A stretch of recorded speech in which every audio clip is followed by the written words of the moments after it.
We all love a budget brand that brings us a complication that we really shouldn't be able to afford. I've always wanted an automatic jump hour piece, but I never thought I'd see one around $100. That's right, I said 100. Beyond that, it's also a beautiful looking piece with design notes that I absolutely adore. This is from Milifortic. My name's Jason, I'm your watch guy today. Let's get into it.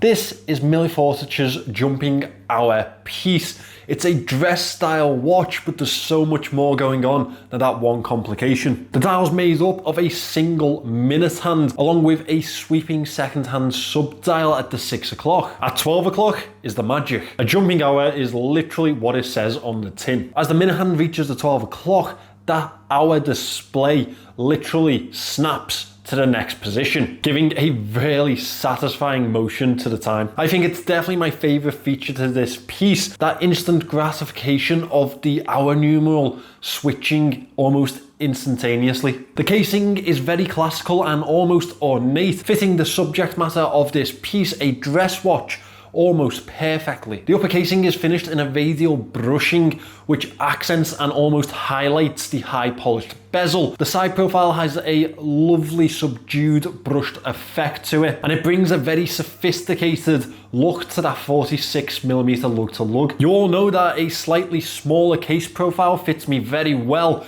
and this 38mm is absolutely perfect on my wrist. When you're looking for a dress aesthetic piece, I think that you have to be looking below the 40mm point, especially for someone like me who does have smaller wrists. The crown is screwed into the casing with a much wider diameter than the average, making a really lovely feature of it. Unfortunately though, this one isn't signed.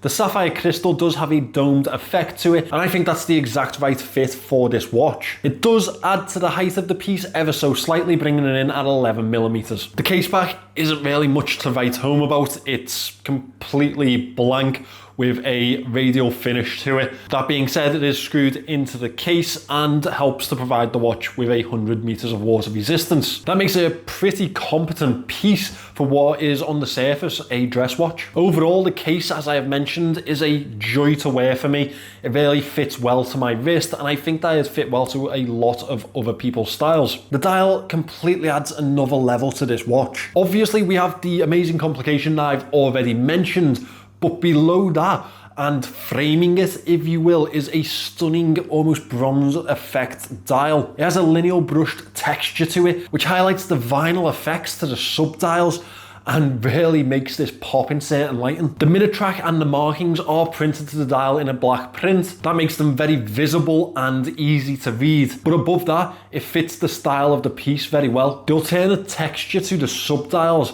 is matched between both, and I think it's a really nice feature. It breaks up the watch slightly and it distinguishes those 2 points of the time telling, and the Milifortic logo is printed inside that 12 o'clock sub-dial. The minute hand and second hand have a very ornate style to them. The only differentiating factor is the colour. The minute hand is a stainless steel effect, whilst we have a blue tone to the second hand. Overall, yes, it's a very ornate look to the piece, but I also think that it has a solid point in modern watchmaking. It's sophisticated, it's elegant. They've even fitted it with an automatic ST17T movement, which, if you know Siegel, they're pretty reliable for the price. I know a lot of people would really love to have one of these in their collection, including myself. Now, being run by the ST17T movement, yes, it is a Chinese movement. That being said, it has a 40-hour power reserve at 21,600 beats per hour output. And for this type of price range, I think it's completely suitable, especially considering it makes way for that complication that we adore so much. I don't think that we're going to see the acceptance of Chinese movements anytime soon.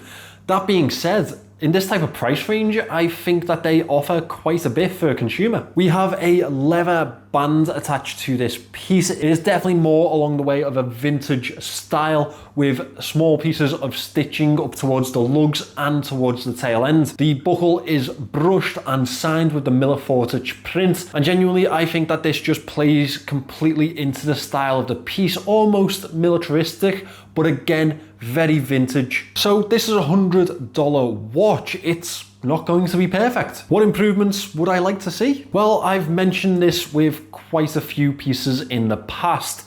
I don't really like it when brands don't sign their material. I'd like to see a signed crown. I'd like to see a signed case back. It's like a Van Gogh without a signature. It could have come from anywhere. Secondly, the minute hand would have been a better fit to this piece for me if it was also blued like the second hand. I think that blue tone would have really been brought out by the bronze effect dial. I think it would have highlighted that mini hand much better, and it would have been a little bit more uniform in the entire design, which again, you know I like. Overall, I think this is an absolute bargain at $100. The finishing isn't San Martin level, the movement isn't Swiss, and there's some improvements being made. That being said, I'd have no issue throwing $100 at this piece. It is well worth the money. It's probably worth slightly more. It's a fantastic addition to my collection, and I think it would be a fantastic addition to any of yours. Thanks for watching today, guys. I really appreciate it. This has been a fantastic watch to assess and capture and show you guys. I hope I've portrayed it the way that it deserves, because it's an absolute beauty. Milifortic are linked in the description. There are other useful links down there if you are looking to purchase some watches. Remember to subscribe to the channel, and I'll see you in the next one.